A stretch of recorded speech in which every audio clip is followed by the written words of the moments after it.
ऐसी वीडियो रोज देखने के लिए आप मेरे वीडियो को लाइक करें, इस पे कमेंट करें और अपने दोस्तों के साथ शेयर करें। और हाँ, अगर आप इस चैनल पे नए हैं तो इसे सब्सक्राइब करना ना भूलें।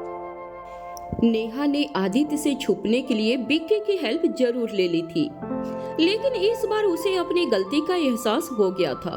वो उस मिरर के पीछे से साफ देख पा रही थी कि बिक्की कैसे उसके बदले में फिर से आदित्य को ब्लैकमेल करने के लिए पूरी तरह से तैयार था। आदित्य चाहता तो बिक्की से लड़कर अभी सारी अकड़ खत्म कर सकता था, लेकिन उसे डर सिर्फ इस बात का था कि उसका एक भी गलत कदम नेहा को भारी न पड़ जाए। न चाहते हुए भी उसके पास बिक्की से बात करने के अलावा और कोई रास्ता नहीं था। उसने अपने गुस्से को किसी तरह से काबू करते हुए बिक्की से पूछा, क्या चाहती हो तुम? ये सुनते ही बिक्की का चेहरा खिल उठा था। उसके चेहरे पर ऐसी मुस्कान थी जैसे वो यही सुनने का तो इंतजार कर रहा था। वो जानता था कि आदित्य नेहा के लिए यहाँ तक जरूर आएगा और उसे मुंह मांगी कीमत भी दे देगा। बिक्की ने मुस्कुराते हुए कहा, मुझे यही तो पसंद है तुम्हारे अंदर। जिस तरह से तुम स्ट्रेंथ फॉरवर्ड बात करते हो, आई लाइक दैट। इधर उधर घूमने की जरूरत नहीं है, साफ साफ बताओ कि क्या चाहती हो तुम? आदित्य ने इस बार गुस्से में पूछा। वो अब बिक्की के साथ बात करके और टाइम वेस्ट नहीं करना चाहता था। हाँ, क्यों नहीं? बात सिर्फ इतनी सी है कि मुझे सिम्हांस वाली लैंड का दूसरा हिस्सा भी चाहिए, बिक्की ने पूरी अक्कड़ में कहा। उसे यकीन था कि पिछली बार की तरह इस बार भी आदित्य उसकी मांग जरूर पूरी करेगा।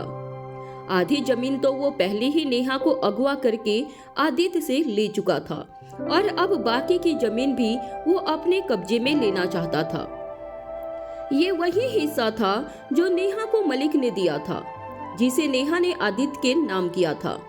बिक्की की ये डिमांड सुनने के बाद वहां खड़े सभी लोग सौंकने थे।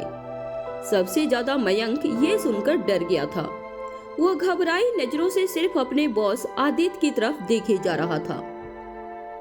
नेहा, जो दरवाजे के पीछे से सब कुछ देख रही थी, और भी ज्यादा परेशान हो गई थी। वो अच्छे से जानती थी कि ये जमीन आदित्य के लिए कितनी इम्पोर्टेंट थी और कितनी मुश्किल से वो आदित्य को वापस मिली थी, और अब उसी की वजह से ये जमीन भी उसके हाथ से जाने वाली थी। मैं इतनी स्टूपिड कैसे हो गई? मैंने सोचा कैसे नहीं कि बिक्की मेरा यूज कर रहा है, इसलिए वो मेरी इतनी हेल्प कर रहा है। मैं जैसा कह रही थी वैसा कर रहा था। उसे मुझे सीढ़ी बनाकर आदित्य तक पहुंचना था ताकि वो अपनी ये डिमांड रख सके। How stupid I am. मुझे बिक्की की ये चाल नजर कैसे नहीं आई? नेहा पछताती हुई मन ही मन ये सब सोचे जा रही थी। जितनी बार वो आदित्य को काम देख रही थी, उतनी बार उसके मन में ये डर आ रहा था कि कहीं इस बार भी आदित्य इस जमीन के सौदे के लिए हाँ ना कर दे। नहीं, मैं इस बार ऐसा बिल्कुल नहीं होने दूंगी। इस बार आदित्य को मेरी वजह से बिक्की की ये फिजूल मांगे पूरी नहीं करनी पड़ेगी। मैं ऐसा होने नहीं दूंगी। ये सोचकर नेहा बस किसी तरह से आदित्य को इशारा करने के बारे में सोच रही थी। वो चाहती थी कि आदित्य को एक बार हिंट लग जाए कि वो कहीं और नहीं, ठीक उसके सामने ही खड़ी है। बाहर सब आदित्य के जवाब का इंतजार कर रहे थे। मयंक अच्छे से जानता था कि ये फैसला इस बार आदित्य के लिए आसान नहीं था। बिक्की, तुम्हें क्या लगता है, अगर मैंने तुम्हें वो जमीन दे भी दी तो तुम उसमें कुछ कर पाओगे क्या? बिजनेस करने के लिए वैसा दिमाग भी चाहिए। चीटिंग करके कोई बिजनेसमैन नहीं बनता, आदित्य ने जवाब दिया। ये सुनकर बिक्की और ज्यादा चिढ़ गया था। आदित्य, मैं तुम्हारे आइडियाज सुनने के लिए यहाँ नहीं बैठा हूँ। मैं सिर्फ इतना जानना चाहता हूँ कि तुम मुझे वो जमीन दोगे या नहीं। सिंपली यस और नो। अगर नहीं दे सकते then don't waste my time, please go. इतना कहते ही उसने अपना सिर पीछे सोफे पर टिका दिया और एटीट्यूड में आदित्य के सामने बैठ गया। उसके इस हरकत से सबको दिखाई दे रहा था कि उसने आदित्य के सामने कोई ऑप्शन नहीं छोड़ा था। उसकी आंखों से क्यूरली ऐसे टपक रही थी कि सबको पता था कि जमीन न मिलने पर वो क्या क्या कर सकता था। आदित्य बिक्की की फितरत को अच्छे से जानता था, इसलिए नेहा को उसके कब्जे में एक पल के लिए भी नहीं छोड़ना चाहता था। लेकिन इस बार मामला पिछली बार की तरफ आसान नहीं था। एक बार जमीन का सौदा करके उसकी कुर्सी खतरे में पड़ चुकी थी। अगर फिर से वो अपनी कंपनी का और वहाँ के लोगों की मेहनत का इतना बड़ा लॉस करेगा तो इस बार वो किसी को कुछ समझा नहीं पाएगा। वैसे भी उसके कंपनी के कुछ सीनियर्स तो आदित्य की एक हरकत पर नजर गड़ाए बैठे हुए थे। अगर इस बार उसने इतने बड़े प्रोजेक्ट को रोककर इस जमीन को बिक्की के हवाले कर दिया तो उसके सीईओ की पोजीशन को कोई भी नहीं बचा पाएगा। लेकिन इन सब के ऊपर उसके लिए नेहा जरूरी थी, जो अब भी बिक्की की कैद में थी। इस वक्त उसे नेहा को घर ले जाने से ज्यादा इम्पोर्टेंट और कुछ भी नहीं लग रहा था। इन थॉट्स ने आदित्य को कुछ देर के लिए ब्लैंक कर दिया था। उसके चेहरे से उसके अंदर चल रहा असमंजस नेहा साफ साफ देख पा रही थी। आदित्य बिक्की की मांग के लिए हाँ कहने ही वाला था कि तभी नेहा ने उसे रोकने का सोचा। उसने आदित्य को हिंट करने के लिए दरवाजे पर कुछ मारने का सोचा, लेकिन उसके हाथ बंधे हुए थे। उसने अपने आप को तिरछा करके अपने हाथों के सहारे से दरवाजे पर मारना शुरू किया।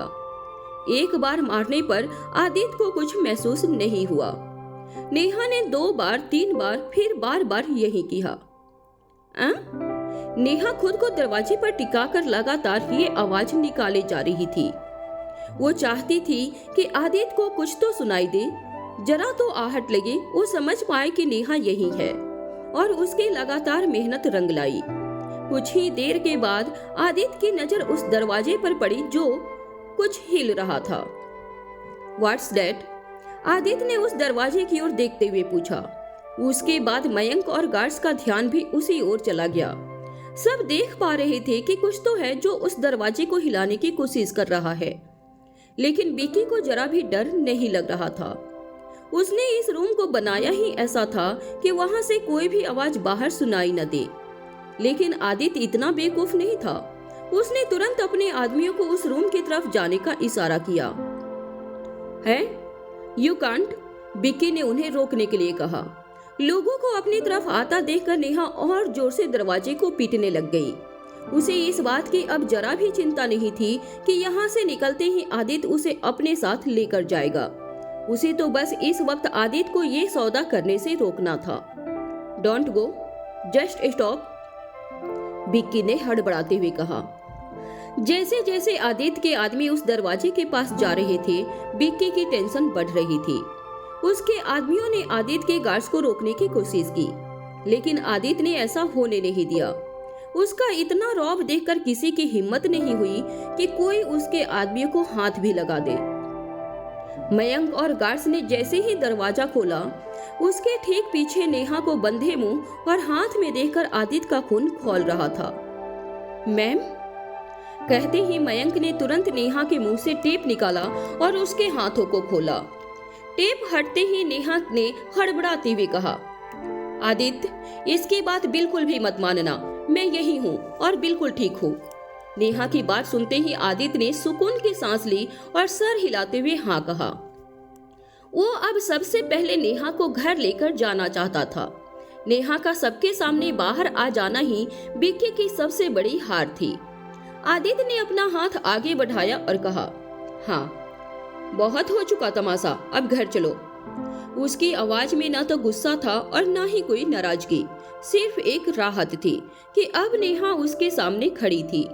नेहा को यकीन नहीं हो रहा था कि इतनी गलतियां करने के बाद भी आदित्य उस पर जरा भी गुस्सा नहीं कर रहा था। उसकी आवाज और एटीट्यूड में सिर्फ और सिर्फ प्यार था नेहा के लिए। नेहा का दिल इस वक्त भावनाओं से भर चुका था। एक तरफ तो उसे आदित्य पर बेसुमार प्यार आ रहा था और दूसरी तरफ खुद की हरकत से गिल्ट हो रहा था। वो दौड़ते हुए गई और जाकर आदित्य को कस के गले लगा लिया। कुछ सेकंड के लिए ये लम्हा मानो थम सा गया था। सबकी नजर बस आदित्य और नेहा पर टिकी हुई थी, जो एक दूसरे से लिपटे पड़े थे। अब नेहा अपनी फीलिंग्स को और नहीं दबा रही थी। सॉरी सॉरी आदित्य, ये सब मेरी गलती है, मेरी वजह से सब कुछ। I am so sorry, Neha ने भारी मन से कहा। आदित्य ने उसकी पीठ सहलाते हुए संभाला और फिर कहा, इट्स फाइन, अच्छा हुआ कि तुम बाहर आ गई, अब चलो घर। आदित्य के गार्ड्स और मयंक उसके ये प्यार भरे टोन सुनकर पूरी तरह से सौंकते थे।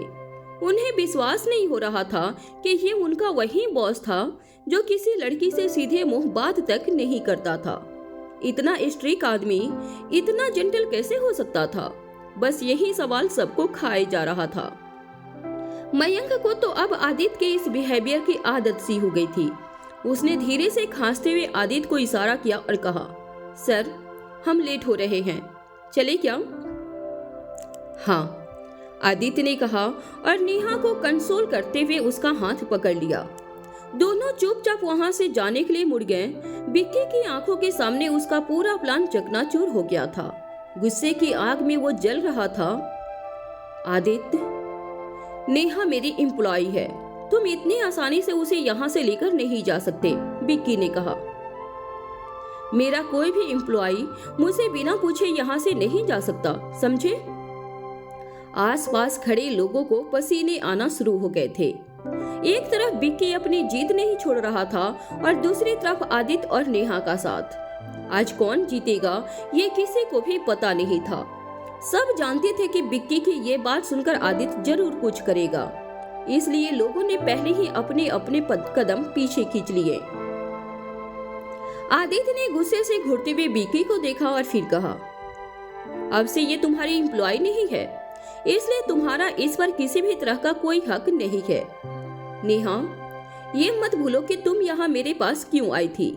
जब आदित्य की फैमिली तुम्हारे पीछे पड़ गई थी, जब तुम और पीहू खतरे में थे, तब मैंने तुम्हारी हेल्प की थी। मैंने तुम्हें और पीहू को प्रोटेक्ट किया।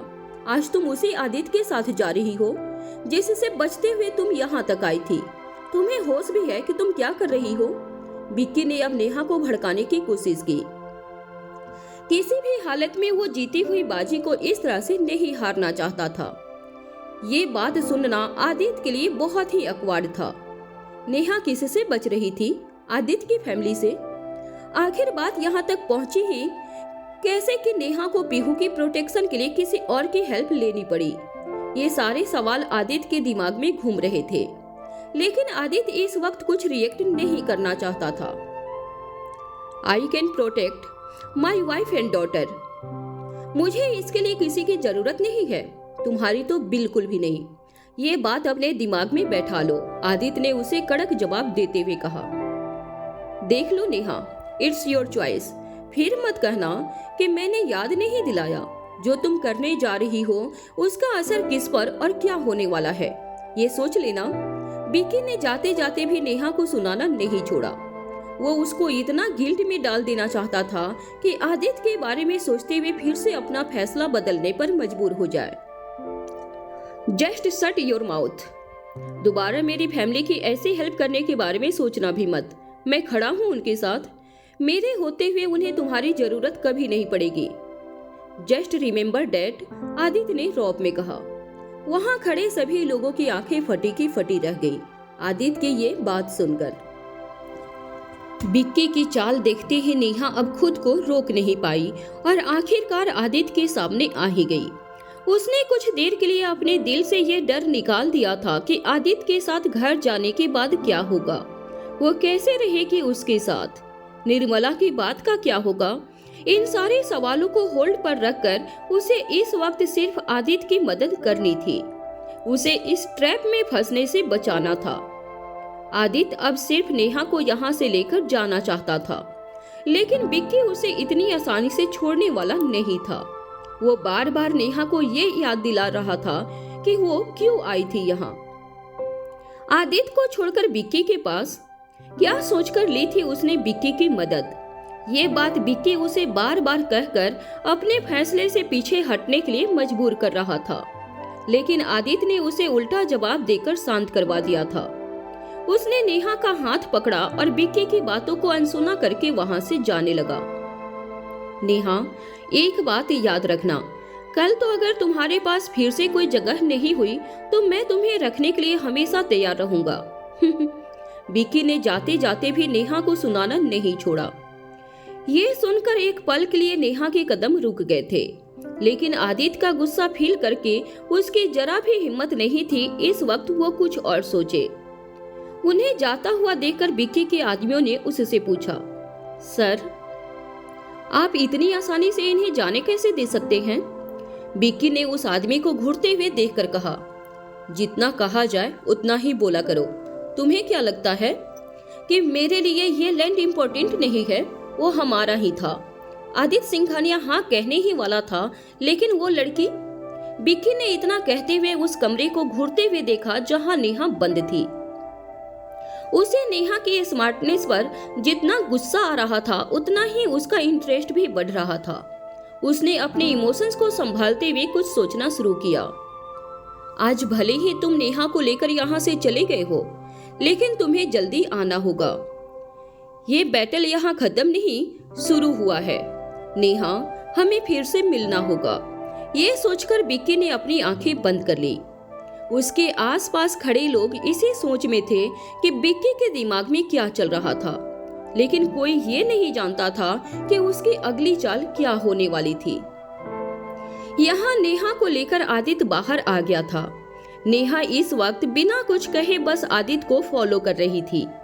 आदित्य ने गाड़ी के अंदर बैठते ही ड्राइवर से सिंघानिया मेंशन चलने के लिए कहा। ड्राइवर ने बिना किसी सवाल के बस गाड़ी मेंशन की तरफ घुमा दी। नेहा को यकीन नहीं हो रहा था कि वह सच में आदित्य की गाड़ी में बैठकर उसके साथ फिर से उसके घर जा रही थी। उसने सोचा ही नहीं था कि ये दिन फिर से कभी सच भी हो पाएगा। ये पल इस वक्त उसे किसी सपने से कम नहीं लग रहा था। बड़ी देर तक रास्ते में नेहा की कुछ कहने की हिम्मत ही नहीं हुई थी। वो जानती थी कि जो कुछ भी हुआ है उसके बाद आदित्य का मूड बिल्कुल भी ठीक नहीं था। बड़ी मुश्किल से उसने हिम्मत करके पूछा, हम पीहू के पास जा रहे हैं ना? उसका ये सवाल सुनकर आदित्य को और भी ज्यादा गुस्सा आ रही थी।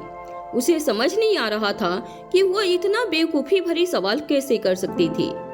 उसने इस सवाल से बिल्कुल हटकर कहा, just stay away from that guys. उस आदमी से दूर रहना, समझी तुम? नेहा जानती तो थी कि आदित्य विक्की को बिल्कुल पसंद नहीं करता था, लेकिन उसे इस तरह से हक से मना करते हुए देखकर नेहा खुश भी हो रही थी और अंदर ही अंदर उसे डर भी लग रहा था। उसने तुरंत अपने आप को जस्टिफाई करते हुए कहा, मैं वहाँ रह रही थी तो उसका रेंट भी तो दे रही थी। हम कोई बहुत अच्छे दोस्त नहीं हैं जो तुम मुझे उससे दूर रहने के लिए कह रहे हो। आदित्य ने तुरंत उसे रोकते हुए कहा, what ever, just stay away from him. इस बार उसकी आवाज में एक अलग ही गुस्सा था। नेहा साफ देख पा रही थी कि आदित्य को विक्की के साथ उसे देखकर कितनी दिक्कत हो रही थी। वो समझ चुकी थी कि आदित्य के अंदर कुछ तो चल रहा था जो वो खुल के एक्सप्रेस नहीं कर रहा था। उसने उसे चिढ़ाते हुए पूछा, क्यों? तुम्हें इतनी प्रॉब्लम क्यों हो रही है? Are you jealous? उसे खुद भी नहीं पता था कि उसने ये सवाल क्यों पूछ लिया था। उसने सोचा भी नहीं था कि फिर से आदित्य से इस तरह से मजाक कर पाएगी। Seriously, are you even asking this? Aditya ने गुस्से में कहा। वो जानता था कि उसके अंदर जो चल रहा था वो जलन से कम नहीं था। Yes, because I know you are jealous. Neha ने अपनी हंसी छुपाते हुए आदित्य से कहा। वो जानते थे कि आदित्य मानेगा नहीं, लेकिन उसे सच में विक्की से बहुत जलन हो रही थी। जस्ट शट अप, आदित्य ने गुस्से में उससे कहा। वो बोल कुछ नहीं रहा था, लेकिन उसकी आंखें सब कह रही थी। नेहा से अपनी हंसी ही नहीं रुक रही थी। हर बार आदित्य उसे चिढ़ाता था, लेकिन आज नेहा के चिढ़ाने का दिन था। वैसे हम लोग कॉन्ट्रैक्चुअल रिलेशनशिप में है ना? तुम मेरे साथ कुछ वैसा तो नहीं फील करते? नेहा ने कहते हुए खुद को रोक लिया। आज पहली बार दोनों के बीच फीलिंग्स की बात हो रही थी। वो बात हो रही थी जो वो महसूस तो करते थे, लेकिन कहते कभी नहीं थे। अपने मुंह से ये बात कहने के बाद वो खुद भी थोड़ी नर्वस हो गई थी। उसने न जाने क्या सोचते हुए मस्ती में वो शब्द कह दिए थे, लेकिन बोलने के बाद वो खुद भी इम्बरास हो गई थी। नेहा इसी शर्म में आदित्य की तरफ देख नहीं रही थी, लेकिन चोर नजरों से उसके एक्सप्रेशन समझने की कोशिश कर रही थी। आदित्य सोचते हुए अपनी नजरें नीचे करके बैठा हुआ था, जिसके बाद उसने अचानक से नेहा के गालों पर किस कर दिया। इस एक किस ने नेहा को उसका जवाब दे दिया था। उसका पूरा चेहरा शर्म से लाल हो चुका था। किसने कहा कि मैं कुछ फील नहीं करता? आदित्य ने धीरे से उसके कानों में कहा। यह सुनते ही नेहा हक्का बक्का रह गई थी। आदित्य के मुंह से निकले वो शब्द नेहा के दिल और दिमाग में बैठ गए थे। उसकी झुकती नजरें देखकर आदित्य ने उससे पूछा, बताओ, किसने कहा कि यह वैसी फीलिंग्स नहीं है? नेहा के गले से आवाज नहीं निकल रही थी, शौक के कारण। उसे अपने कानों पर यकीन नहीं हो रहा था। वो महसूस तो बहुत पहले से कर रही थी, लेकिन आज आदित्य खुल के बोल रहा था। नेहा ने तेज धड़कनों के साथ घबराते हुए पूछा, क्या तुम सच कह रहे हो? तुम्हें पता भी है तुम क्या कह रहे हो? नेहा कुछ और सवाल पूछती कि उससे पहले आदित्य ने अपना सर नीचे किया और इस बार नेहा के होठों को किस कर लिया। इस बार नेहा अपनी नजरें ही ऊपर नहीं कर पा रही थी। शर्म से वो इतना पिघल गई थी कि उसका मन आदित्य से लिपट जाने का कर रहा था। Do you believe me now? Aditya ने पूछा। इस एक सेकंड में नेहा के अंदर बहुत कुछ उमड़ रहा था। उसे समझ ही नहीं आ रहा था कि वो क्या एक्सप्रेस करे और क्या कहे। अब उसे ये समझ आने लगा था कि वो भी वही फील कर रहा था जो नेहा कर रही थी। वो इस पल में इतनी भावुक हो गई थी, उसे इतनी खुशियों पर यकीन नहीं हो रहा था। क्या तुम सच कह रहे हो? उसने इस बार लड़खड़ाते हुए पूछा। खुशी के कारण ठीक से बोल भी नहीं पा रही थी। तुम्हें मुझ पर भरोसा नहीं है क्या? कितनी बार पूछोगी? आदित्य ने माहौल हल्का करने के लिए मुस्कुराते हुए पूछा। वो बात नहीं है, मैं तो बस ऐसे ही। नेहा खुद को समझाने की कोशिश कर रही थी कि तभी आदित्य ने उसके होठों पर अपना हाथ रखकर उसे शांत करवा दिया। इसके बाद कुछ देर तक न नेहा ने कुछ पूछा और न ही आदित्य ने कुछ बताया। ऐसा लग रहा था जैसे सारी बातें सिर्फ आंखों से ही हो रही थी। धीरे धीरे आदित्य ने अपने हाथों को नेहा के पीछे किया और उसकी पीठ सहलाते हुए कहा, कम हियर। नेहा ने अपना सर उसके कंधे पर रख दिया था। इस वक्त तो आदित्य की खुशबू नेहा के इर्द गिर्द फैल चुकी थी। एक वार्म फीलिंग उन दोनों के अंदर भर चुकी थी, जिन्हें वो आज पूरे होशो हवास में महसूस कर पा रहे थे। नेहा ने भी सर हिलाते हुए अपने आप को पूरी तरह से आदित्य की बाहों में सौंप दिया था। उसे ऐसा लग रहा था जैसे उसकी सारी चिंताएं इस पल में कहीं गायब सी हो गई थी। उसे आदित्य के बाहों में ऐसा सुकून मिल रहा था जैसा उसे पीहू के साथ मिलता था। उसने अपनी आंखें बंद की और आदित्य की धड़कनों को शांति से महसूस करने लगी। उस एक पल में नेहा को अब ऐसा लग रहा था जैसे उसकी लाइफ बिल्कुल परफेक्ट हो चुकी थी। डोंट वरी, इस बार मैं तुम्हें कोई भी प्रॉब्लम अकेले फेस नहीं करने दूंगा, आदित्य ने नेहा के कानों में कहा। यह सुनते ही जैसे नेहा के अंदर एक अलग सी एनर्जी भर चुकी थी। उसे ऐसा लग रहा था जैसे वो सब कुछ भूल चुकी थी। उसे ऐसा लग रहा था जैसे पीहू और आदित्य के अलावा अब उनको लाइफ में और कुछ चाहिए भी नहीं था। उसे लग रहा था जैसे वो लकीज और हैप्पीएस्ट लड़की है। उसे पता भी नहीं चला रास्ता कब कट गया और थोड़ी देर के बाद वो लोग मेंशन भी पहुंच गए। नेहा और आदित्य दोनों साथ में गाड़ी से उतरे। नेहा को ऐसा लग रहा था जैसे वो अपना ही घर कितने दिनों के बाद देख रही थी। उसे तो लगने लगा था जैसे वो इस घर में फिर लौटकर कभी वापस नहीं आएगी। लेकिन आज जिस फीलिंग के साथ वो यहाँ आई थी वो उसने इमेजिन भी नहीं की थी। चले क्या? पीहू और आंटी तुम्हारा बेसब्री से इंतजार कर रहे हैं, आदित्य ने इतना कहते ही अपना हाथ आगे कर दिया। नेहा ने सर हिलाते हुए खुशी खुशी अपना हाथ आगे कर दिया। आदित्य से मिलने के बाद अब वो फाइनली अपनी बेटी पीहू से मिलने वाली थी। जैसे ही दोनों ने घर के अंदर कदम रखा, पीहू ने दौड़ते हुए आकर नेहा को गले लगा लिया। बड़ी, आप आ गए क्या? I miss you. कहते हुए पीहू जैसे ही नेहा से लिपटी, नेहा ने उसे गोद में उठा लिया था। कुछ देर तक नेहा सिर्फ उसे अपने सीने से लगाकर खड़ी थी। किसी को कुछ कहने की जरूरत नहीं थी कि वो दोनों इस वक्त क्या फील कर रहे थे। बड़ी वापस आ गई है, डोंट वरी, नेहा ने उसकी पीठ सहलाते हुए कहा। बड़ी, you have to promise me, आप मुझे छोड़कर कहीं नहीं जाओगे, पीहू ने अपना सा प्यारा सा पप्पी फेस बनाते हुए कहा। आई प्रॉमिस, नेहा ने उसके माथे पर किस करते हुए कहा। आदित्य और मरियम यह नजारा चुपचाप देख रहे थे। उन्हें माँ बेटी के बीच में डिस्टर्ब करना ठीक नहीं लग रहा था। आदित्य को ऐसा लग रहा था जैसे अब जाकर उसकी फैमिली कंप्लीट हुई है। पीहू और नेहा को अपने सामने खड़ा देखकर आदित्य को ऐसा लग रहा था जैसे उसे उसके जीवन के अलग अलग टुकड़े अब एक साथ जुड़ चुके थे। फाइनली इस घर की रौनक वापस आ गई है। My sweetheart is back, come बच्चा, मरियम ने नेहा को गले लगाते हुए नम आंखों से कहा। आदित्य के बाद अगर इस घर में अगर उसका कोई वेट कर रहा था तो वो थी मरियम आंटी। घर के सभी सर्वेंट्स को पता था कि मरियम की खुशी इतनी कितनी सच्ची थी।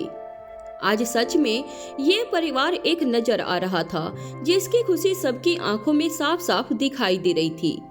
आज ये घर सबको घर लग रहा था। आज सबने कई दिनों के बाद दिल खोलकर खाना खाया था। आदित्य के चेहरे पर ये खुशी देखने के लिए मरियम की आंखें तरस गई थी। आज फिर से नेहा ने खाने के बाद पीहू को उसकी फेवरेट बेड टाइम स्टोरी सुनाई और उसे कस के पकड़कर अपनी गोदी में सुला लिया था। आज पीहू अपनी फैमिली में इतनी खुश थी कि सोते वक्त भी उसके चेहरे पर एक स्माइल थी। आज नेहा को भी ऐसा लग रहा था जैसे वो कई दिनों के बाद चैन की नींद सो पाएगी। आज पहली बार नेहा, आदित्य और पीहू के दिल में एक अलग सा सुकून था। आज आदित्य ने जब अपने दिल की बात नेहा से कही तो उसे लगा जैसे उसने खुद तो इस प्लेनेट में कोई लड़की ही नहीं हो सकती। आज आदित्य और नेहा दोनों के लिए दिल से उनकी फैमिली कंप्लीट हो गई थी।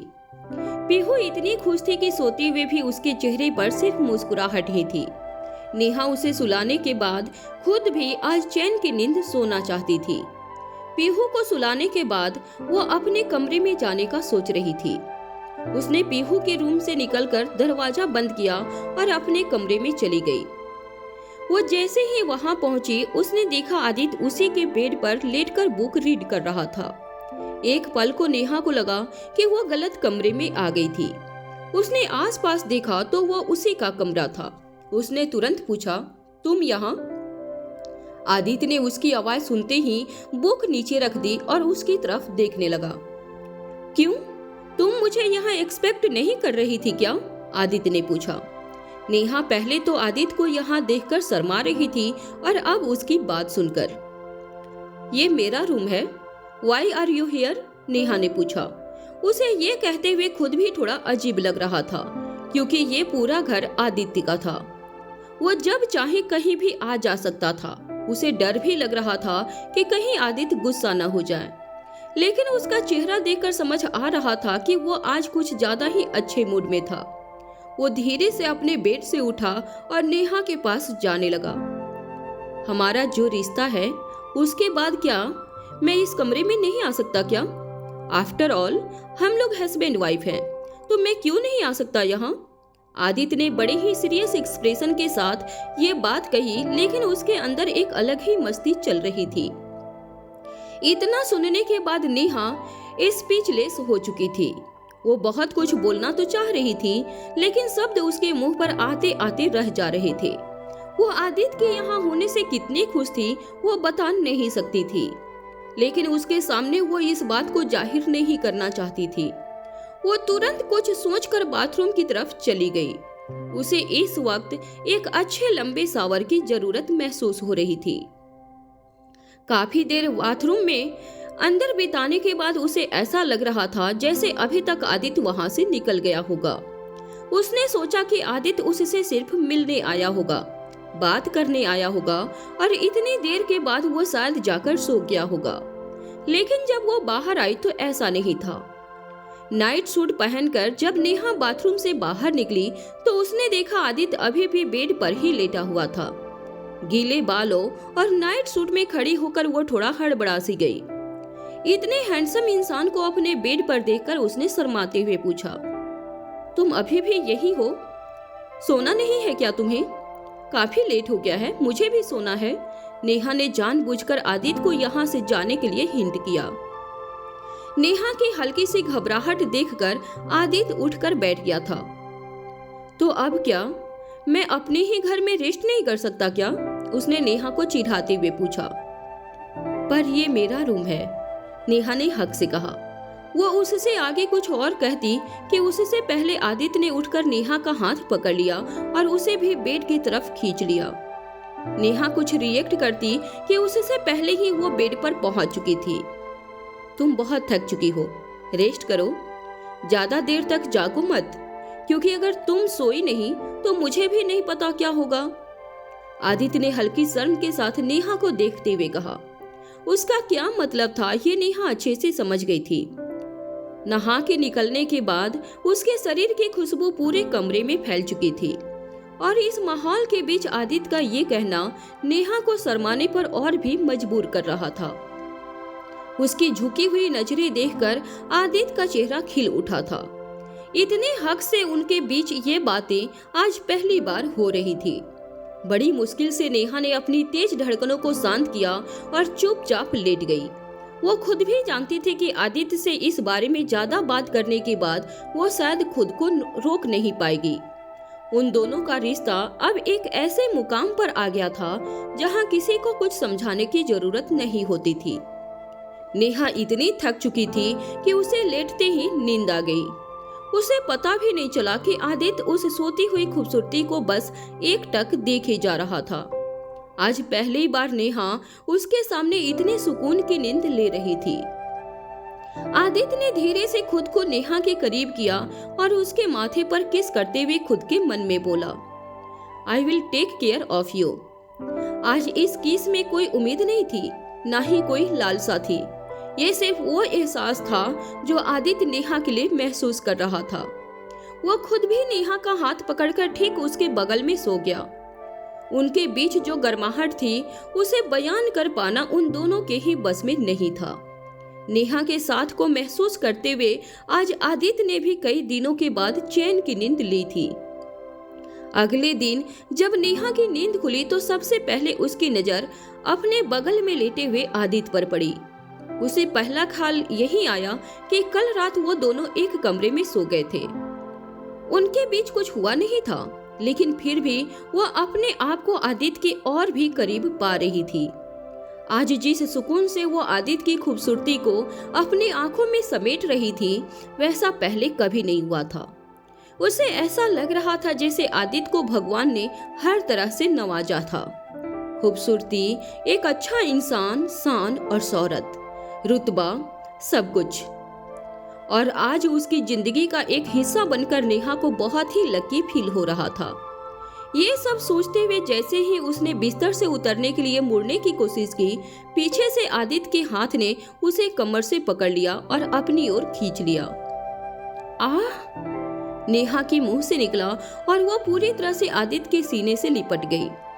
उसने देखा कि आदित्य की आंखें अब भी बंद थी, लेकिन नींद में भी वो नेहा को अपने आप से दूर नहीं जाने देना चाहता था। वो कुछ कह पाती कि उससे पहले ही उसके कानों में आदित्य ने अपनी अलसाई हुई आवाज में कहा, डोंट मूव। नेहा कुछ देर तक ये सुनकर कहीं खो सी गई थी। उससे एक ही दिन में आदित्य के अंदर इतना चेंज देखकर खुशी भी हो रही थी और हैरानी भी। वो खुद भी शायद उठना नहीं चाहती थी, लेकिन फिर भी उसने बड़ी मुश्किल से कहा, मैं उठ रही हूँ, मुझे जाने दो। इतना कहकर वो आदित्य के ऊपर से उठना चाहती थी, लेकिन कई कोशिशों के बाद भी वो ज्यादा हिल नहीं पा रही थी। तुम पिछले कुछ दिनों से बहुत ज्यादा थक गई हो, इतनी जल्दी उठने की क्या जरूरत है? Go back to sleep. मुझे किसी काम से बाहर जाना है, पर मैं जल्दी आ जाऊंगा। तुम्हें उठने की जरूरत नहीं है, अच्छे से रेस्ट करो, आदित्य ने भारी आवाज में कहा। नेहा का मुंह खुला का खुला रह गया। आदित्य की इतनी अच्छी केयर के फील से करके वो बहुत ही ब्लेस्ड फील कर रही थी। न जाने कौन सा सुकून मिल रहा था उसे आदित्य की बाहों में, जो उसे फिर से नींद आ गई। आज उसे सपने में भी यही फील हो रहा था जैसे वो फिर से दोबारा कभी अकेली नहीं होगी। आदित्य हर बार उसके साथ खड़ा रहेगा। एक और सुकून की नींद के बाद जब उसकी नींद खुली तो आदित्य उसके बगल से जा चुका था। आज उसे ऐसा लग रहा था जैसे अगर उसे भूख नहीं लगती तो शायद वो उठती ही नहीं। फ्रेश होने के बाद सबसे पहले वो नीचे मरियम के पास जाने का सोच रही थी। उसे ऐसा लग रहा था जैसे आज कितने दिनों के बाद वो आंटी से खुल के बातचीत कर पाएगी। वो जैसे ही अपने कमरे से बाहर निकलने वाली थी, उसका फोन अचानक से बज गया। ये अननोन नंबर देखकर वो सोचने लग गई कि ये किसका कॉल हो सकता है। उसने ज्यादा ना सोचते हुए जब कॉल उठाया तो दूसरी तरफ से आवाज आई, हेलो, मैं कनिका बोल रही हूँ। कनिका का नाम सुनते ही नेहा का पूरा शरीर जैसे गुस्से से भर चुका था। उसे विश्वास नहीं हो रहा था कि इतना सब कुछ होने के बाद कनिका उसको फोन करने की हिम्मत कर रही थी। तुमने क्या सोचकर मुझे कॉल किया है? अब क्या बचा है हमारे बीच? नेहा ने गुस्से में पूछा।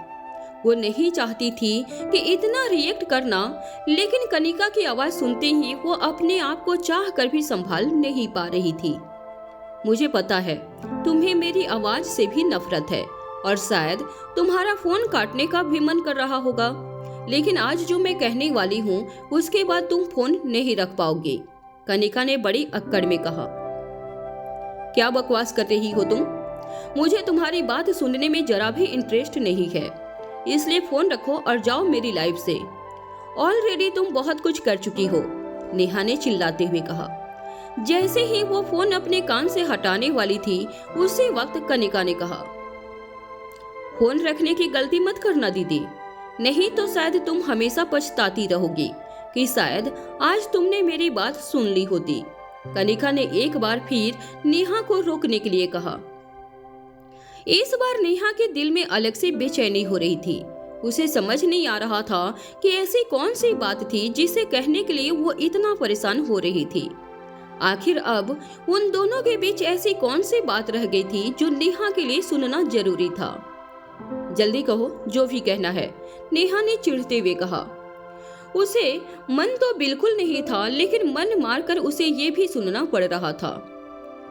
तुम्हें तुम्हारी माँ के बारे में कुछ बताना है, कनिका ने कहा। मतलब?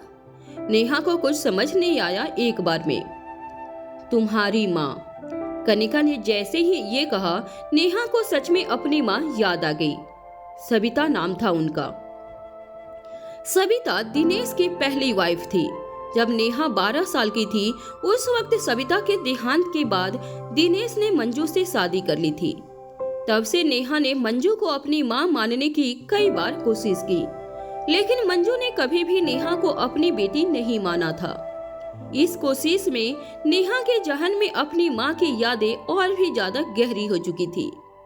इतने सालों में एक भी पल ऐसा नहीं था जब नेहा ने सविता को याद न किया हो। बीतते वक्त के साथ उसने इस याद को इतना दबा लिया था कि वो इसके बारे में न खुद से बात करती थी और न किसी और से। लेकिन आज कनिका ने फिर से इस बारे में बात करके नेहा को सविता की याद दिला दी थी। तुम्हें माँ के बारे में क्या कहना है, और जानती क्या हो तुम उनके बारे में? अच्छा यही होगा कि तुम उनके बारे में बात न करो, क्योंकि तुम्हारे मुंह से मुझे उनका नाम बिल्कुल अच्छा नहीं लग रहा है, नेहा ने गुस्से में कहा। हाँ, मुझे पता है कि तुम उनके बारे में मुझसे कुछ भी सुनना नहीं चाहती, लेकिन ये बात मेरे लिए नहीं, उनके लिए तुम्हें सुननी होगी। जो मैं कहने वाली हूँ वो पीहू के लिए इम्पोर्टेंट है, इसलिए अगर उसका अच्छा सोचती हो तो ही मेरी बात सुनना, कनिका ने कहा। नेहा अब और भी ज्यादा कंफ्यूज हो गई थी। एक तरफ तो कनिका सविता का नाम लेकर नेहा को अपनी बात सुनाना चाहती थी, दूसरी तरफ वो पीहू की भी बात कर रही थी। क्या कहना चाहती हो, साफ साफ कहो, मेरे पास ज्यादा वक्त नहीं है ये सब सुनने का, नेहा ने कहा। अब वो जल्दी से जल्दी कनिका से बात करके ये फोन रखना चाहती थी। बड़ी मुश्किल से उसकी लाइफ पटरी पर आई थी। अब फिर से वो कोई भी अननेसेसरी स्ट्रेस नहीं लेना चाहती थी। आपकी माँ ने आपके लिए कुछ छोड़ा है और डैड चाहते हैं कि आप वो उनसे ले ले, कनिका ने कहा। नेहा के लिए कनिका का कॉल ऐसा था जैसे ठंडे पानी के बीच किसी ने आग का गोला छोड़ दिया हो। जितने सुकून में कल रात से थी वो, अचानक से कनिका के फोन ने उसका सुकून भंग कर दिया था। वो जिस तरह से नेहा की माँ सविता के बारे में बात कर रही थी, नेहा को न चाहते हुए भी वो सब कुछ सुनना पड़ रहा था। नेहा ने पूछा, क्या मतलब है तुम्हारा? डैड ने मुझे बताया है कि आपकी माँ ने आपके लिए एक अकाउंट खोला था जिसमें उन्होंने अपनी जिंदगी की सारी कमाई, जमा पूंजी, सब कुछ इकट्ठा की थी। उनका सपना था कि वो अपने इस विरासत को आपके और आपके बच्चे पर खर्च करे। वो अपना सब कुछ बस आप पर और आगे वाली जनरेशन पर लुटाना चाहती थी। डैड को भी लगता है कि उनके अकाउंट में जितना भी जो भी है उस पर सिर्फ आपका हक है और इसीलिए उन्होंने कुछ सोचा है, कनिका ने कहा। नेहा अपनी माँ सविता और उनके स्नेह को अच्छे से जानती थी। उसे पता था कि उसकी माँ ने उसके लिए बहुत से सपने सजाए हुए थे, उसकी पढ़ाई से लेकर शादी और उसके होने वाले बच्चे तक। उसकी माँ के अपनी बेटी को लेकर बहुत से सपने थे, पर ये सारी भावनाओं से भरी बातें, ये सारे इमोशंस कनिका के मुंह से सुनना उसे अच्छा नहीं लग रहा था। ये सब तुम मुझे क्यों बता रही हो? मेरी माँ मुझसे कितना प्यार करती थी, ये मुझे तुमसे जानने की जरूरत नहीं है, बिल्कुल भी नहीं, समझी तुम? नेहा ने कहा। हाँ पता है, इसलिए हम चाहते हैं कि अपनी माँ का प्यार आप अपने पास रख ले। हमें लगता है कि आपकी माँ ने आपके लिए जो कुछ भी जोड़ा था वो आपको ही रखना चाहिए, कनिका ने कहा। उसके मुंह से ये समझदारी भरी बातें सुनकर नेहा को और भी ज्यादा अजीब लग रहा था। उसके लिए मुझे तुम लोगों को एग्रीमेंट की जरूरत नहीं है। दादी ने मुझे बताया था ये सब। मेरी माँ की विरासत मेरी है, उसे रखने की परमिशन मुझे तुमसे लेने की जरूरत नहीं है, नेहा ने गुस्से में कहा। इन सब के बारे में उसे पहले से ही पता था, लेकिन उसने इस बात को कभी मेंशन नहीं किया क्योंकि वह उस रकम को कभी भी खर्च नहीं करना चाहती थी। उसके लिए वो जमा पूंजी उसकी माँ की आखिरी निशानी थी, जो वो किसी भी कीमत पर खुद से अलग नहीं करना चाहती थी। पर किस्मत को शायद ये मंजूर नहीं था। कनिका उसकी बात सुनकर हंस पड़ी। ऐसा लग रहा था जैसे वो नेहा के इमोशंस का मजाक उड़ा रही थी। हाँ, या तो आप बहुत ज्यादा सीधी हो या फिर बहुत ज्यादा भोली। आपको क्या लग रहा है? ये सब मैं आपको याद दिलाने के लिए कह रही हूँ कि माँ आपसे कितना प्यार करती थी। How can you be so stupid, Kanika ने कहा।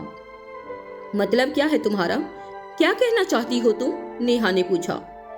दादी ने आपको ये तो बता दिया कि माँ ने आपके लिए अपनी आखिरी निशानी छोड़ी है, लेकिन ये बताना भूल गई कि वो आखिरी निशानी आपको तभी मिल पाएगी जब डैड साइन करेंगे। कनिका ने इतना कहते ही अपना हुक्म का इक्का निकाल दे मारा। नेहा ये सुनकर पूरी तरह से ब्लैंक हो चुकी थी। उसे समझ ही नहीं आ रहा था कि कनिका ये क्या कह रही थी। ये सब क्या है? कौन से साइन? वो अकाउंट माँ ने मेरे लिए ओपन किया था, उस पर सिर्फ मेरा राइट है, नेहा ने कहा। दादी ने उसे अच्छे से समझाया था कि सविता की आखिरी इच्छा भी यही थी कि वो सब कुछ नेहा के पास चला जाए। उसे पिछले कई सालों में ये भरोसा था कि उसकी माँ की निशानी सेल्फली रखी हुई थी, इसलिए उसने उसे पाने की भी कोशिश नहीं की। लेकिन ये साइन वाली बात का उसको जरा भी अंदाजा नहीं था। यस, आपकी माँ ने सब कुछ आपको सौंप तो दिया है, लेकिन वो तब तक आपके पास नहीं जाएगा जब तक उस पर डैड के सिग्नेचर नहीं होंगे, जब तक या वो नहीं चाहेंगे। वो निशानी आपकी नहीं हो सकती, कनिका ने कहा। सविता ने बड़े विश्वास के साथ अपने पति दिनेश को ये हक दिया था कि वो उसकी आखिरी इच्छा पूरी करेगा, लेकिन आज उसी भरोसे का गलत इस्तेमाल हो रहा था। मंजू और कनिका ने दिनेश को इतना भड़का दिया था कि अब वो अपनी ही बेटी के साथ इमोशंस का सौदा करने पर उतर आया था। आई डोंट बिलीव दिस, ये कैसे हो सकता है? नेहा के मुंह से निकला। मुझसे क्या चाहते हो तुम लोग? उसने पूछा। वो जानती थी कि अच्छे से कि अगर कनिका ये सब कुछ कह रही है तो जरूर उसके पीछे कोई न कोई मकसद होगा। सिर्फ 50 लाख, कनिका ने मुस्कुराते हुए नेहा से कहा। उसे जरा भी शर्म नहीं थी सविता की निशानी का सौदा करते हुए। वाट, तुम लोगों का दिमाग खराब हो गया है क्या? मेरी माँ की निशानी वापस देने की भी बोली लगा रहे हो तुम लोग? तुम लोगों के अंदर दिल है या नहीं? नेहा ने चिल्लाते हुए कहा। अपने परिवार से उसका भरोसा तो बहुत पहले उठ गया था, लेकिन आज तो जैसे उन लोगों ने सारी हदें ही पार कर दी थी।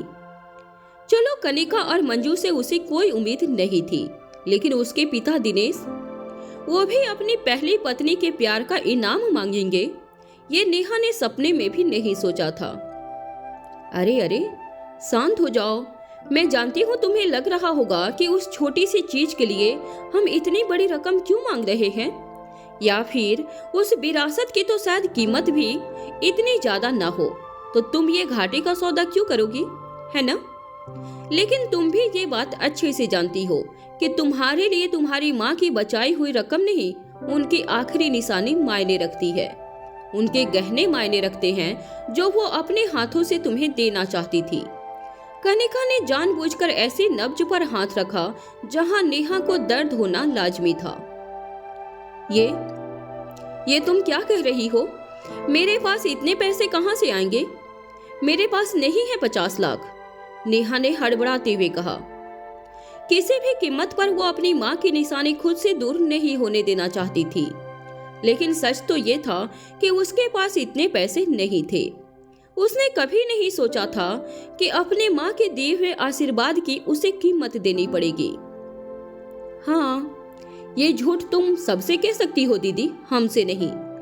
हमने सुना है कि तुम एक बहुत ही रईस आदमी के साथ हो, तो इसलिए मुझे नहीं लगता कि तुम्हें कोई दिक्कत होगी।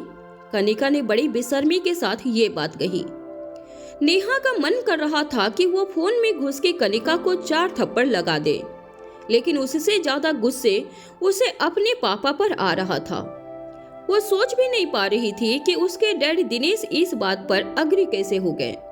पहले तो वो उसकी माँ सविता की बहुत रेस्पेक्ट करते थे, अब किसी के भी भड़काने या कुछ कहने से वो इतना कैसे बदल गए। कुछ तो शर्म करो तुम लोग, नेहा के मुंह से निकला। वो भी कर लेंगे, पर पहले आप 50 लाख रुपयों का इंतजाम कर लो। डैड ने कहा है कि वो ज्यादा वेट नहीं करेंगे। कनिका ने इतना कहकर फोन रख दिया था। नेहा कुछ कहना तो चाहती थी, लेकिन तब तक फोन कट चुका था। ये क्या कह रहे हैं ये लोग? मेरी माँ ने जो मेरे लिए रखा है उसके लिए मुझे पैसे देने पड़ेंगे? ये कैसे हो सकता है? ये पॉसिबल नहीं है। 50 लाख, और अगर मैंने ये नहीं किया तो मैं अपनी ही माँ का आशीर्वाद गंवा दूंगी। ये कैसे प्रॉब्लम है? डैड ने इस बारे में कभी दादी से कुछ नहीं कहा, तभी दादी ने मुझसे कुछ नहीं कहा। नेहा के दिमाग में ऐसे तमाम ख्याल चल रहे थे। उसे हमेशा लगता था कि सविता का एक हिस्सा उसकी निशानी के रूप में उसके अकाउंट में सेफ है, पर वो नहीं जानती थी कि उस निशानी को भी उसके डैड अपने कब्जे में कर लेंगे।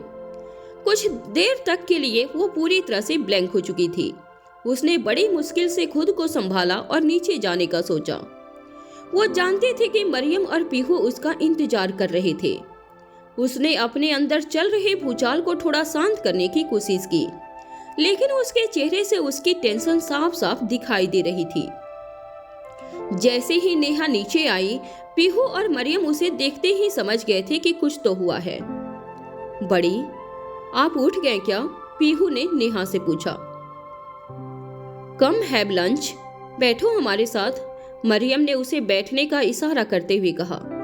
नेहा उन दोनों को देखकर अपने आप को नॉर्मल रखने की कोशिश कर रही थी, लेकिन न चाहते हुए भी उसका स्ट्रेस झलक ही रहा था। नेहा ने खुद को संभालते हुए पीहू के सर पर हाथ फेरना शुरू किया, लेकिन उसके मन में अभी भी एक भारीपन चल ही रहा था। मरियम समझ रही थी कि नेहा ठीक तो नहीं थी, इसलिए उसने पूछ लिया, नेहा, व्हाट हैपेंड? नींद ठीक से नहीं हुई क्या? नेहा ने तुरंत अपने मन की बात छुपाते हुए कहा। नहीं नहीं, मैं तो बहुत अच्छे से सोई, ऐसी कोई बात नहीं है। हाँ, ज़्यादा मत सोचो, बहुत दिनों के बाद घर आए हो ना, इसलिए थोड़ा अजीब लग रहा होगा। पर take care of yourself, Mariam ने बड़े प्यार से कहा। इतनी देर में पीहू ने भी नेहा के चेहरे की उदासी पढ़ ली थी। बड़ी, कुछ बात है क्या? कुछ हुआ है क्या? पीहू ने पूछा। वो एकटक अपनी माँ के बोलने का इंतजार कर रही थी। मैं ठीक हूँ पीहू, डोंट वरी, नेहा ने कहा। और हाँ, अभी पिछले कुछ दिनों से बहुत नुकसान हो गया है आपकी पढ़ाई का, इसलिए आज दिन में बैठकर आपको सारे रिविजन्स करने हैं। आपको फिर से स्कूल जाने की तैयारी करनी है, ठीक है? उसने पीहू को समझाते हुए कहा। दोबारा स्कूल जाने की बात सुनकर पीहू का चेहरा खिल उठा था। मैं वापस स्कूल जाऊंगी बड़ी? पीहू ने एक्साइटमेंट में होकर पूछा। यस, जाना ही है, नेहा ने कहा। यस, आप बेस्ट हो, लव यू, पीहू ने चिल्लाते हुए कहा। नेहा की बात मानते हुए पीहू ने खुद को पढ़ाने के लिए मरियम को पकड़ लिया। दोनों की डील हो चुकी थी कि कितनी देर उन्हें खेलना है और कितनी देर पढ़ना है। यहाँ नेहा अकेले अपने कमरे में बैठी हुई थी। रह रह कर उसे कनिका की फोन कॉल की याद आ रही थी। 50 लाख कोई छोटी मोटी रकम नहीं थी। उसे किसी भी तरह से अपनी माँ का सामान वापस चाहिए था, लेकिन उसके पास इतने पैसे नहीं थे। नेहा ने अपने परिवार के बारे में कभी भी आदित्य से कोई बात नहीं की थी, इसलिए वो आज भी नहीं चाहती थी कि आदित्य इन सब में इन्वॉल्व हो। अगर पैसों के हिसाब से देखा जाए तो ये सौदा बहुत ही घाटे का था, लेकिन नेहा के लिए वो इमोशंस इम्पोर्टेंट थे। उसकी माँ का आशीर्वाद और आखिरी निशानी उसके लिए अनमोल थी। कुछ भी हो जाए, मैं इन सब में आदित्य को इन्वॉल्व नहीं करूंगी। उसने ऑलरेडी मेरे लिए बहुत कुछ किया है, इतना कि मैं जिंदगी भर भी उसका कर्ज नहीं चुका पाऊंगी। पर इस बार नहीं। मेरी माँ की ब्लेसिंग के लिए जो भी करना होगा मुझे करना होगा। मैं उससे मदद लेकर अपना गिल्ट और नहीं बढ़ा सकती, नेहा ये मन में सोच रही थी। उसके मन में बस एक ही चीज बार बार आ रही थी कि किसी भी तरह से उसे अब त्रिपाठी फैमिली से सारे नाते तोड़ने थे। वो समझ चुकी थी कि जब तक वो उनसे जुड़ी रहेगी तब तक वो किसी न किसी रूप में उसकी जिंदगी में मुसीबत लाते ही रहेंगे, और अपनी माँ की आखिरी निशानी लेना उसके लिए वही मौका था। ये वही वक्त था जब वो अपना सब कुछ उस परिवार से लेकर उनसे सारे रिश्ते नाते तोड़ने वाली थी। यहाँ त्रिपाठी फैमिली में कनिका नेहा से बात करने के बाद जब अपने कमरे से बाहर आई तो दिनेश उसका इंतजार कर रहा था। डैड, मैंने दीदी को बता दिया है। मैंने उन्हें समझाने की बहुत कोशिश की, लेकिन वो समझने को तैयार ही नहीं थी। वो तो उल्टा मुझे ही डांटने लगी। एक तो हम माँ का सामान उसे लौटाना चाहते हैं, और वो मुझे बिल्कुल भी अच्छा नहीं लगा डैड, कनिका ने दुखी होकर कहा। वो जानबूझकर ऐसा प्रिटेंड कर रही थी जैसे नेहा ने उससे बहुत ही बदतमीजी की हो। खुद को बेचारी और नेहा को विलेन बनाना तो उसकी आदत सी हो गई थी। उसके तुरंत बाद कनिका रोने भी लग गई ताकि दिनेश को उसकी बातों पर और भी ज्यादा यकीन हो जाए। कनिका को रोते हुए देखकर दिनेश का गुस्सा और बढ़ गया था। एहसान फरामोश, मैंने उसे इतने प्यार दुलार के साथ बड़ा किया, उसकी हर मांग पूरी की, और वो है कि उसके पास अपनी माँ की निशानी के लिए पैसे नहीं है। रिडिक्यूलस, दिनेश ने नेहा पर गुस्सा निकालते हुए बड़बड़ाते हुए कहा।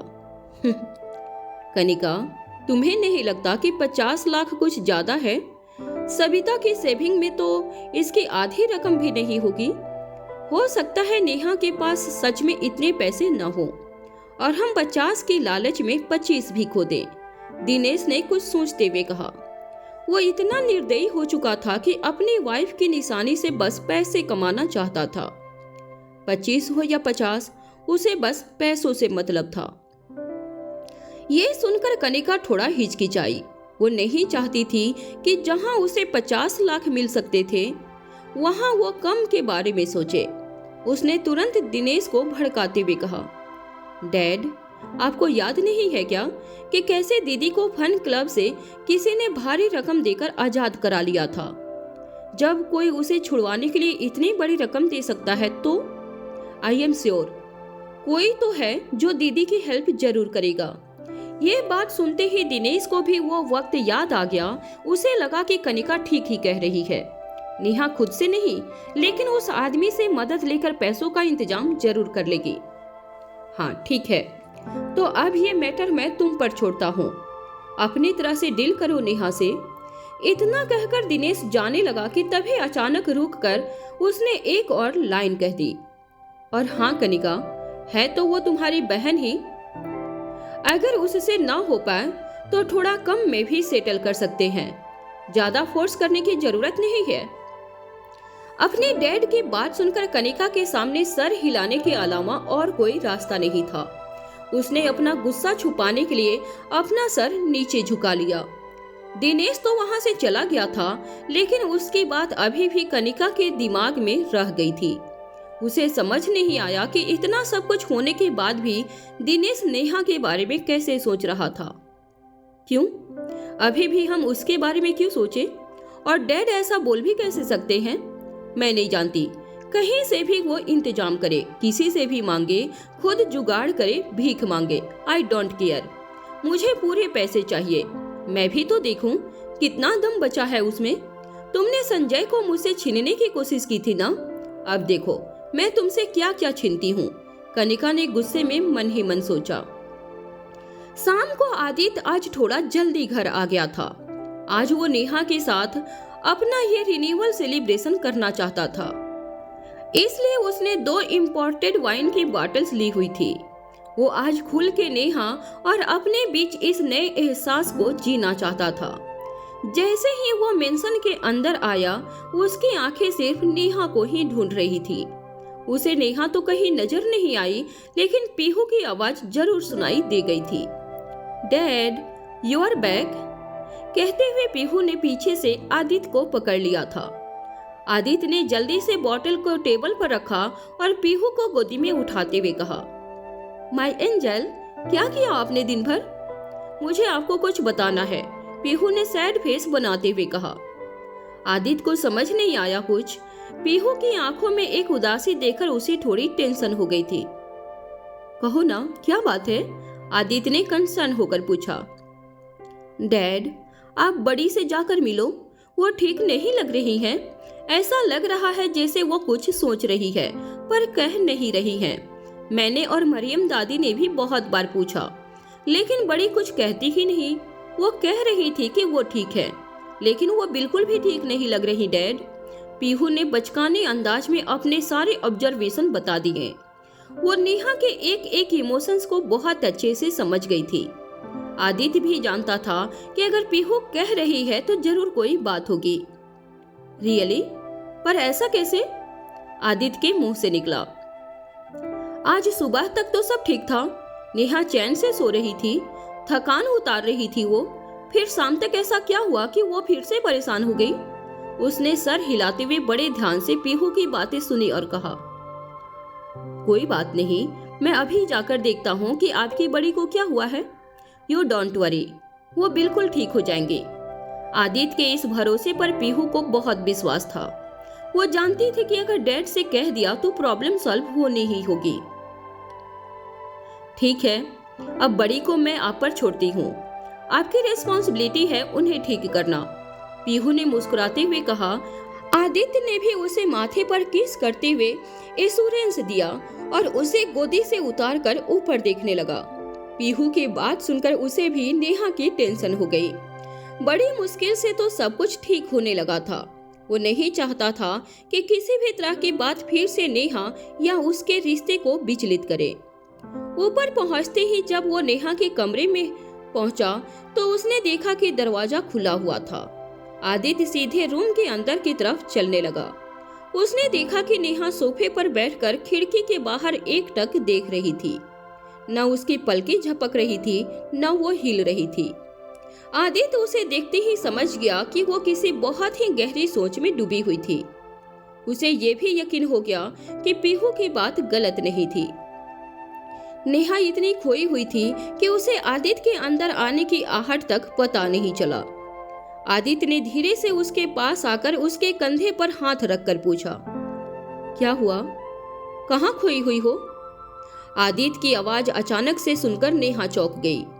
उसने नहीं सोचा था कि आदित्य एकदम से उसके बगल में आ जाएगा। वो आदित्य को देखे जा रही थी कि उतनी देर में वो उसके बगल में आकर बैठ गया। कहो, क्या बात है? आदित्य ने एक बार में सीधे पूछा। नेहा उसे कुछ जवाब दे पाती कि उससे पहले आदित्य ने उसके चिन को पकड़ा और धीरे से उसके होठों को किस कर दिया। ये किस इस भरोसे का हिंट था कि नेहा खुल के अपनी बात आदित्य से कह सकती है। नेहा उससे कुछ कह पाती कि उससे पहले कुछ सेकंड के लिए आदित्य ने उसकी सारी परेशानियों को होल्ड पर रख दिया था। नेहा की आंखें आदित्य को देखे जा रही थी। उसे समझ नहीं आ रहा था कि कोई इंसान इतना जेंटल कैसे हो सकता था। बताओ, देखो ये तो समझ आ गया है कि तुम कुछ सोच रही थी और अब मैंने सक्सेसफुल तुम्हारा ध्यान भी भटका दिया है। So can you please tell me now? Aditya ने मुस्कुराते हुए नेहा को हंसाने के लिए कहा। उसकी बात सुनकर भले ही नेहा हंस नहीं पा रही थी, लेकिन उसके दिल में एक हल्कापन जरूर महसूस हो रहा था। उसकी बातों ने एक बार उसे याद दिला दिया था कि वह किस गहरी सोच में डूबी हुई थी। अपनी माँ को जब जब वो याद कर रही थी, तब तब उसे कनिका की घटिया डिमांड याद आ रही थी। पर इस बार उसने सोच लिया था कि वो आदित्य को इसमें इन्वॉल्व नहीं करेगी। मैं ठीक हूँ, तुम किस बारे में बात कर रहे हो? नेहा ने साफ झूठ बोलने की कोशिश में कहा। आदित्य उसका झूठ एक बार में पकड़ चुका था। उसने धीरे से नेहा का हाथ अपने हाथ में फंसाया और फिर कहा, मैं फिर से पूछ रहा हूँ, तुम जानती हो तुम्हें मुझसे छुपाने की कोई भी जरूरत नहीं है। तुम मुझे सब कुछ बता सकती हो। आई रिपीट, सब कुछ। आदित्य की बात और उसकी आंखों में जो भरोसा था, उसे देखकर नेहा पूरी तरह से पिघल गई। उसका दिल कर रहा था जैसे वो आदित्य से लिपटकर एक ही बार खुद को पूरी तरह से हल्का कर ले, लेकिन वो उस पर बोझ बढ़ाना नहीं चाहती थी। अरे मैं ठीक हूँ, नेहा ने तुरंत अपना हाथ पीछे खींचते हुए कहा। वो लाख कोशिशों के बाद भी झूठ बोलते वक्त आदित्य से नजरें नहीं मिला पा रही थी। मुझसे झूठ मत बोलो, आदित्य ने कहा। वो नेहा का नजरें इधर उधर करके बात करने का मतलब एकदम अच्छे से जानता था। नेहा ने आदित्य के सवालों से परेशान होकर अपनी आंखें बंद कर ली। वो अच्छे से जानती थी कि आदित्य से अपने दिल की बात छुपाना कोई आसान बात नहीं है। उसने थक हार कर कहा, क्या मैं थोड़ी देर के लिए अपनी प्रॉब्लम को अकेले डील कर सकती हूँ? ट्रस्ट मी, मैं हैंडल कर लूंगी। उसकी ये बात सुनकर आदित्य ने नेहा का हाथ जो पकड़ा था वो छोड़ दिया। वो नेहा पर किसी तरह का प्रेशर नहीं बनाना चाहता था। उसकी इस बात ने ये हिंट तो कर दिया था कि नेहा ठीक नहीं थी, लेकिन उसने ये भी कह दिया था अभी वो इस मसले से अकेले ही जूझना चाहती थी। आदित्य उससे उसका स्पेस नहीं छीनना चाहता था, इसलिए वो शांत रहा। नेहा को उसकी चुप्पी देखकर लगने लगा जैसे वो कुछ ज्यादा ही बोल गई। ये क्या कर दिया नेहा? एक तो वो तेरी मदद करने आया था, ऊपर से तूने ये सब। नेहा ने मन ही मन खुद को डांट लगाई। अच्छा ठीक है, मैं अपना मूड ठीक करने की कोशिश करूंगी। मैं ये उतरा हुआ चेहरा भी ठीक करूंगी, ओके? नेहा ने आदित्य का हाथ पकड़ते हुए कहा। उसे पता था कि उसे उदास देखकर पीहू और आदित्य दोनों ही परेशान हो जाते थे, इसलिए वो खुद की हालत को ठीक करना चाहती थी। आदित्य ने भी उसकी बात पर मुस्कुराते हुए कहा, मैंने पीहू से सुना कि तुमने आज खाना ठीक से नहीं खाया, इसलिए आज मैं तुम्हें बाहर लेकर चलूंगा। आदित्य को भी नेहा की कोशिश दिखाई दे रही थी, इसलिए वो भी उसका साथ देना चाहता था। पर कहाँ जाएंगे हम? नेहा ने पूछा। उसने नहीं सोचा था कि आदित्य इतनी जल्दी सीधे डेट के लिए पूछ लेगा। उसे तो जहां तक याद था आज कुछ खास दिन भी नहीं था, तो फिर किस बात पर ये डेट? वहीं आदित्य उसे भूखा रहकर परेशान होते हुए नहीं देख सकता था, इतने दिनों में वो अच्छे से समझ गया था कि नेहा परेशान होती ही सबसे पहले खाना कम कर देती है, अपने पर ध्यान नहीं देती है। इसलिए जब तक उसकी प्रॉब्लम नहीं सॉल्व हो जाती, आदित्य उसका ध्यान खुद रखना चाहता था। आदित्य के बाहर जाते ही नेहा रेडी हो गई और कुछ ही देर के बाद दोनों नीचे आ गए। जैसे ही दोनों गाड़ी में बैठे, आदित्य ने देखा कि नेहा सीट बेल्ट बांधना भूल गई थी। वो ठीक रहने की बहुत कोशिश कर रही थी, लेकिन कभी कभी उसके ख्याल उस पर इतने हावी हो जा रहे थे कि उसे खुद भी पता नहीं चल रहा था। धीरे धीरे आदित्य नेहा की तरफ झुकने लगा। नेहा को समझ नहीं आ रहा था कि वो क्या कर रहा था। एक पल के लिए वो डरी कि कहीं उससे कोई गलती तो नहीं हो गई। What's wrong? नेहा ने पूछा, लेकिन आदित्य उसकी आंखों में देखते हुए उसकी तरफ आ रहा था। जब वो नेहा के चेहरे के बिल्कुल करीब था, नेहा की धड़कनें बहुत तेज हो चुकी थी। उसकी सांसों की गर्माहट आदित्य तक पूरी तरह से पहुंच रही थी। नेहा ने शर्म के कारण अपनी आंखें ही बंद कर ली। कुछ देर तक तो वो यूं बैठी रही कि तभी उसे टक की आवाज सुनाई दी। उसने आंख खोलकर देखा तो आदित्य उसकी सीट बेल्ट बांध रहा था। एक पल के लिए तो उसे खुद पर हंसी आ गई। ओफो, क्या सोचने लग गई थी नेहा? तुम्हें क्या लगा वो क्यों आ रहा था पास? हे भगवान, आजकल तेरा दिमाग कुछ ज्यादा ही चलने लगा है। ये सब सोचते हुए नेहा के चेहरे पर ना चाहते हुए भी एक हंसी आ गई। वो अपनी एम्बैरेसमेंट छुपाने के लिए खिड़की से बाहर देख रही थी, लेकिन आदित्य को सब कुछ समझ आ रहा था। उसने ऐसी हरकत ही जानबूझकर की थी। उसने धीरे से अपने हाथों से नेहा के बालों को उसके कान के पीछे फंसाया और फिर कहा, बाहर देखकर क्या सोच रही हो? तुम्हें क्या लगा था? उस मजाकिया अंदाज में आदित्य को जो मस्ती छुपी हुई थी, उसे सुनकर नेहा को और भी ज्यादा शर्म आ रही थी। क्या आदित्य अपने अंदाज में पता लगा पाएगा नेहा के दिल की बात? क्या नेहा लेगी आदित्य की मदद? क्या सविता की आखिरी निशानी पहुंच पाएगी उनकी बेटी नेहा तक? क्या होंगे इन सारे सवालों के जवाब? आप कमेंट करके जरूर बताएं। और इन सारे सवालों का जवाब जानने के लिए आप सुनते रहिए the return only one YouTube channel Anvay Upadhyay पर।